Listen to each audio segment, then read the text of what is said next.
Nous allons vous présenter la structure du City Hall de Londres, réalisée par l'agence d'architectes Foster & Partners. Les charges reprises par les fondations, d'environ 190 000 kN, montrent que des fondations importantes sont nécessaires. En plus de la charge du bâtiment, l'emplacement est aussi un élément à prendre en considération. L'hôtel de ville de Londres est situé sur la rive de la Tamise. Le potentiel de fixation du halo est élevé et des précautions doivent être prises en compte en conséquence. Il a été décidé d'utiliser une large semelle directement sous le centre du bâtiment comme fondation principale. Il existe également une zone importante dans laquelle il y a plus de semelles, mais pas aussi grande. Cela permet la répartition de la charge en profondeur dans le sol, à travers la semelle principale, ainsi que la distribution de la charge à travers une grande surface. Ceci est considéré comme plutôt efficace pour conduire la charge jusqu'au sol, sans tassement. La structure du bâtiment consiste en une tour centrale en béton armé, autour de laquelle a été construit le reste du bâtiment.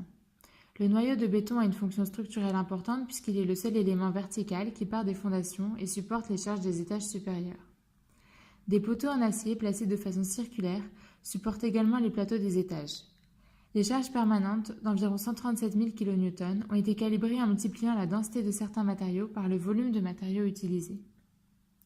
La charge permanente du bâtiment est la plus grande charge s'appliquant sur les éléments structurels.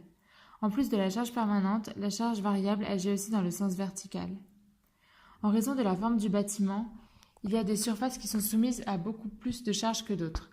Par exemple, la partie sud du bâtiment est constituée de porte-à-faux qui progressent plus loin de la base. Cela crée une charge verticale pure, mais aussi un moment autour de la base. Un avantage des systèmes à diagrid est que la structure répond aux attentes de l'architecte en conservant de nombreuses vues sur l'extérieur. D'un point de vue technique, ce type de système n'a pas d'éléments verticaux mais des éléments assemblés en losange. C'est un moyen efficace de transférer les charges horizontales et verticales dans le sol. Le fait que les structures en diagrid résistent efficacement aux deux types de charges est une caractéristique importante. Posée en périphérie, la structure en diagrid reprend les efforts dus au vent, ce qui en fait une surface statiquement active. On suppose la vitesse du vent à Londres est à 40 mètres par seconde. Cette vitesse du vent exerce une pression de 1 kPa. On a supposé qu'en prenant une vue en élévation du bâtiment, ce qui est vu est une surface plane. Ceci fournit une estimation raisonnable de la zone totale que le vent affecterait, c'est-à-dire 6 000 m², et correspond à une charge de 6 300 kN. Ainsi, la majorité des charges exercées sur le bâtiment proviennent des charges verticales. Elles sont près de 30 fois supérieures à la charge horizontale.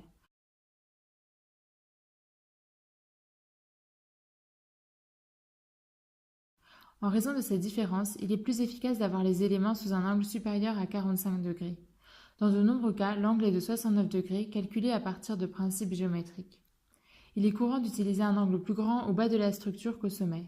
Cela permet des charges verticales plus importantes à la base et des charges de vent plus élevées dans les étages supérieurs. La diagride est un trait diagonal tubulaire.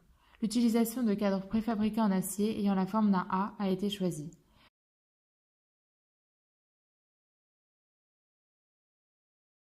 Les deux éléments principaux du cadre travaillent en compression et le dernier, celui qui fait office de trait pour le A, travaille en traction.